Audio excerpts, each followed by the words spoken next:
France Bleu Besançon, ça vaut le détour. L'invité jusqu'à 17h30. L'invité s'est installé sagement. L'invité, c'est Estelle Tarot. Bonjour Estelle. Bonjour Marie-Ange. Merci d'être venue jusqu'à nous. Merci de m'avoir invitée. Oui, pour parler de votre livre. Alors j'en ai 2 là sous les yeux. Le 3e vient de sortir. Absolument. Vous avez écrit en tout 3 livres. Votre domaine à vous, c'est le thriller.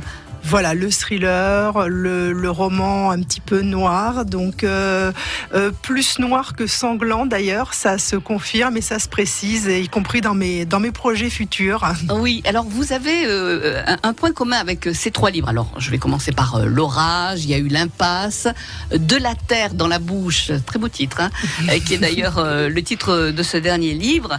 C'est le souvenir, c'est ce qui reste que l'on a en commun dans les souvenirs, dans le passé. Par exemple, avec L'orage, vous étiez très très inspiré par la Franche-Comté. Tout à fait. Par L'Impasse, ça se passait dans le Nord, si je me souviens bien. Dans le bassin minier bourguignon. Alors c'est vrai qu'on peut penser au Nord parce que c'était la thématique minière, mais en fait c'est beaucoup plus près de chez nous. C'est le bassin minier, l'ancien bassin minier Monceau-le-Creusot. Voilà. Et puis De la terre dans la bouche, c'est la guerre, hein, c'est un retour en arrière, 40 ans en arrière. Nous sommes dans les années 80. Et le point commun, c'est un lieu, c'est une maison, ce sont des endroits habités, remplis de souvenirs, chargés de secrets peut-être. Tout à fait, mais je crois que les lieux comme les personnes ne peuvent pas être coupés et détachés d'un passé qui est individuel, mais qui s'inscrit toujours dans une logique collective. Alors dans des périodes de guerre, bien sûr, c'est beaucoup plus poignant, beaucoup plus saisissant, mais on est tous rattachés à des racines et à un passé. Donc De la terre dans la bouche, c'était donc bien sûr la vie de personnes de tous les jours, pas de grands héros, pas de grandes figures ni politiques ni militaires, ni de la résistance, des gens du quotidien. Plus spécifiquement des femmes, parce qu'il y a toujours quand même beaucoup de femmes dans mes romans. Et donc c'était un petit peu le quotidien de ces gens et les dilemmes face à ce passé et les répercussions sur le présent. Oui, mais c'est vrai aussi que cette histoire, c'est une histoire qui a pu être vécue dans le passé et qui touche toutes les familles finalement. Parce que l'histoire, le point de départ, c'est une maison qui est léguée. La jeune fille de ce roman, le personnage principal, c'est Elsa. Elle va découvrir la maison de sa grand-mère, et cette maison est chargée de secrets qu'elle va découvrir au fur et à mesure, parce que dès son arrivée, déjà elle va se heurter à un gros souci, parce que cette maison est habitée. Elle va se heurter au passé d'une autre personne, donc elle pressent que quelque chose, entre guillemets, cloche avec son passé, parce que quelque part, elle n'a pas d'explication de son passé. Tout commence et tout finit avec sa mère et sa grand-mère, comme s'il n'y avait pas eu d'avant. Et elle va arriver sur cette maison, elle va être confrontée à un jeune homme sensiblement de son âge, qui lui est de ce village et qui lui a un passé qu'on lui a raconté, qu'on a écrit d'une certaine façon. Et l'histoire tracée de l'un et les manques de l'autre vont se rejoindre, alors pas de façon aussi évidente au début, et on va se rendre compte que la vérité a peut-être été arrangée et les manques de l'un vont peut-être expliquer les mensonges dans le passé de l'autre. Ouais. Et ils vont du coup, malgré eux, vouloir avancer dans cette quête et déterrer des souvenirs qu'on ne voulait plus voir réapparaître du tout. Vous l'avez compris, il y a du suspense, c'est un thriller, De la terre dans la bouche. C'est le tout nouveau roman d'Estelle Tarot, elle est notre invitée cet après-midi. France Bleu Besançon, ça vaut le détour. L'infotrafic ensemble au 03 81 833 111. Notre invitée cet après-midi, c'est Estelle Tarot, qui vient de faire paraître son 3e thriller, De la terre dans la bouche, aux éditions Tornada. C'est ça, Tornada, voilà, aux éditions Tornada. L'impasse, Orage, De la terre dans la bouche. Ça fait plaisir de voir son livre là sorti. Ça y est, depuis quelques semaines. Hein. Absolument, il est sorti au mois de janvier, donc c'est vrai que ça fait plaisir. Et puis ce qui fait encore plus plaisir, c'est les lecteurs et les blogueurs qui reviennent viennent et qui apparemment prennent toujours du plaisir. Donc c'est vrai que c'est très gratifiant puisque quand il paraît, en principe, j'ai toujours un livre ou deux en cours. Ouais. Donc c'est vrai que ça motive et voilà, c'est vrai que c'est plaisant de voir son projet aboutir pleinement. Oui, parce que alors quand vous tapez Estelle Tarot, vous retrouvez sur un site par exemple très connu, Babelio, toutes les personnes qui vous suivent et elles sont nombreuses. Oui. Vous avez votre public aujourd'hui. Je ne sais pas si j'ai un public, mais c'est vrai que c'est un petit peu cet effet boule de neige, orage. Il y avait cette grosse atteinte, il y avait le côté un petit peu merveilleux, mais totalement, on partait d'une feuille blanche, on partait de zéro avec l'impasse. Des lecteurs sont venus, d'autres sont apparus et de la terre dans la bouche également. Donc c'est vrai que c'est plaisant. C'est plaisant de voir qu'il y a aussi un lectorat pour des thrillers, des polars, des romans noirs qui ne sont pas forcément des copies de ce qu'on fait aux États-Unis, des romans pleins d'action, de sang, mais qui parfois n'ont pas forcément de sens. Dans ces romans-là, il y a quand même toujours quelque chose, une idée derrière. Orage, il y avait les femmes seules. L'impasse, c'était ces villes en déclin après, en déclin industriel. Là, c'était le bassin minier, mais ça pourrait être des métallurgies, ça pourrait être. Et puis de la terre dans la bouche, c'est justement tous ces anonymes pendant la Seconde Guerre mondiale dont on ne s'est pas soucié, qui font partie, comme je dis souvent, de statistiques, mais on ne met pas des hommes de chair et de sang derrière. Et puis ceux à venir, il y a encore d'autres. Voilà, il y a toujours quand même une idée qui me tient à cœur derrière. Et il y a un lectorat pour ces romans-là, visiblement. Alors, comment avez-vous travaillé ? Parce que entre l'impasse et de la terre dans la bouche, finalement, très peu de temps se sont écoulés. Très peu de temps, mais il est vrai que ce sont à peu près des projets sur un an. C'est-à-dire que le projet, en principe, il mûrit depuis 2 ans. Voilà, avant qu'il y ait une ébauche d'histoire et que vraiment j'ai envie de me lancer dans le projet. Après, il y a une période de recherche, parce qu'il y a toujours des recherches, parce que même si c'est des fictions, je ne veux quand même pas tomber dans des incohérences et voilà, surtout sur des sujets un peu graves. Il y a la lecture et puis après je dirais le scénario et la phase de rédaction qui en fait est pas si longue que ça, parce que quand je commence vraiment à taper mon texte, le projet est vraiment, voilà, j'ai vraiment tous les éléments. Alors, on va le dire, vous n'êtes pas venue toute seule, vous êtes venue avec vos enfants, oui. Parce que lorsque vous n'écrivez pas, vous êtes maman à la maison, vous vous occupez d'eux, vous arrivez à gérer les deux, comment faites-vous je m'organise comme beaucoup. C'est la nuit, c'est le matin. Alors j'ai la chance d'être actuellement en disponibilité, ce qui fait que je fais comme beaucoup de mamans, je pose mes enfants à l'école. À part que là, je ne me rends pas sur mon lieu de travail à l'extérieur, je rentre chez moi, j'écris. Oui. Et puis jusqu'à la fin des heures scolaires où je récupère mes enfants, maintenant l'écriture est vraiment devenue entre guillemets comme un travail. Mais pas forcément au sens péjoratif comme parfois on peut l'entendre, mais c'est vrai que tout mon temps libre, lorsque mes enfants ne sont pas là, tout ce temps libre est consacré à l'écriture. Alors comment ça a commencé quel a été le point de départ ? Parce que j'imagine que l'écriture fait partie de votre vie depuis toujours, mais à quel moment vous vous êtes dit je veux écrire des livres ? Alors l'écriture n'a pas fait partie, la lecture a toujours fait partie, je dirais, de ma vie depuis l'adolescence, vraiment depuis le moment où on découvre vraiment la littérature.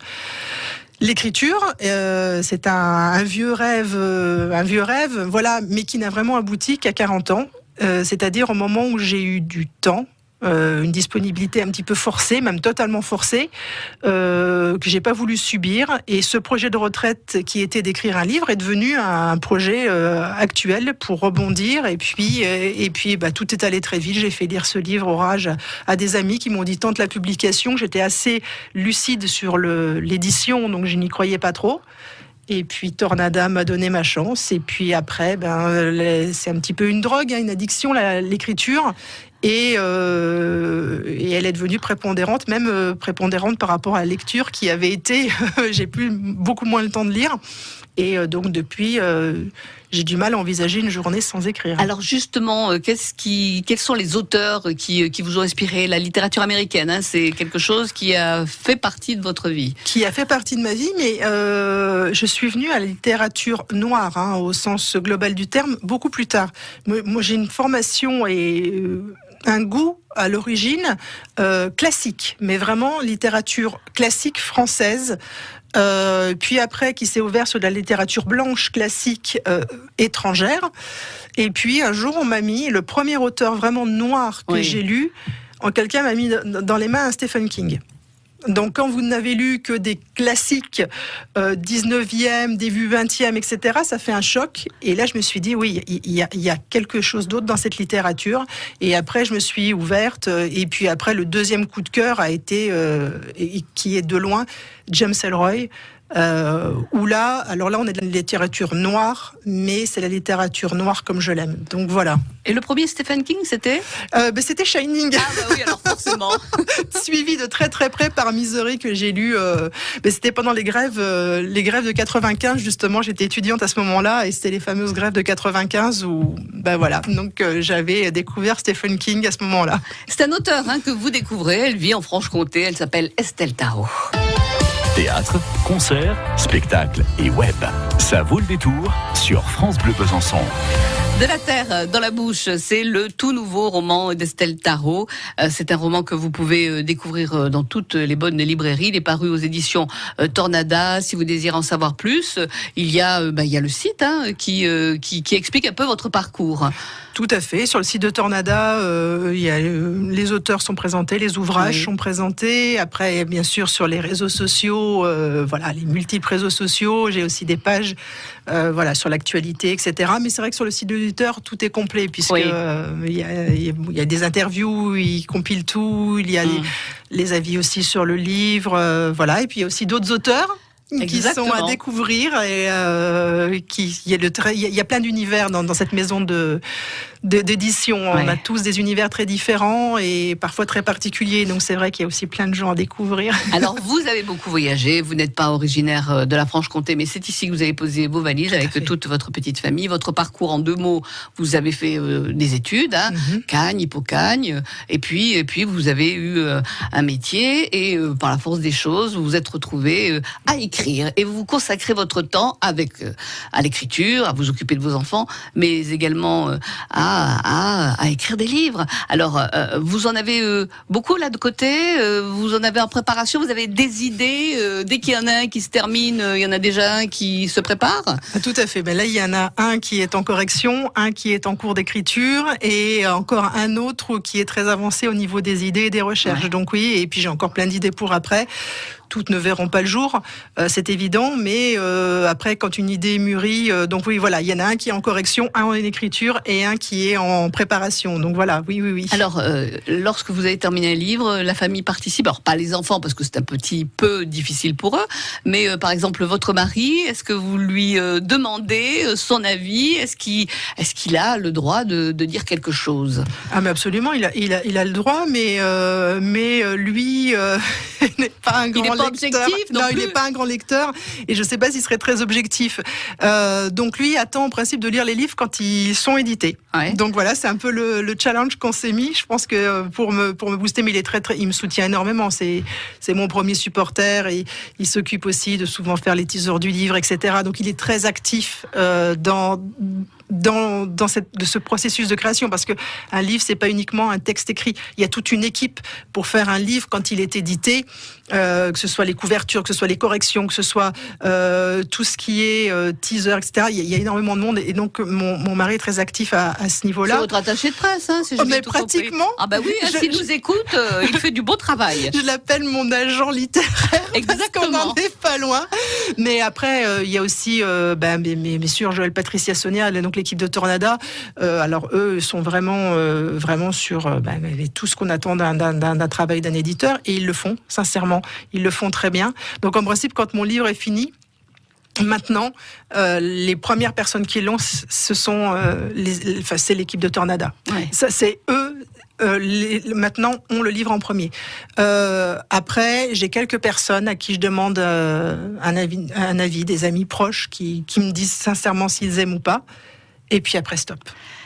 Après, il faut découvrir cette histoire, cette maison, la braconne. Il faut découvrir ce personnage, Elsa, qui va mener une enquête parce que c'est finalement une sorte d'enquête, retour sur le passé, sur cette période de la Seconde Guerre mondiale, dans ce petit village de Montélois, avec tous ces personnages. Voilà, et donc toutes ces vies de gens anonymes, comme on peut l'être, qui n'ont pas écrit leur histoire, qui n'ont pas laissé trace de leur histoire dans des livres, mais qui ont néanmoins vécu dans leur chair, dans leur cœur, dans leur âme, certaines choses.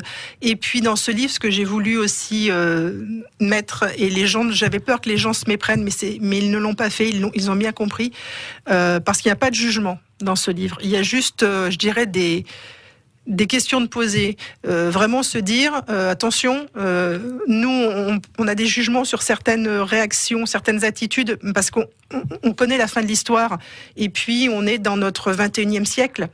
Mais si on se remet dans ce contexte, et surtout pour les femmes, dans ce contexte à cette époque, cette mentalité à cette époque, face à ces choix-là, est-ce que ça aurait été si évident, surtout pour les femmes? Qu'aurions-nous fait, surtout pour... Et il n'y a pas de jugement de valeur. C'est juste se dire, soyons peut-être humbles avec ce que nous aurions fait. C'est tout. Voilà.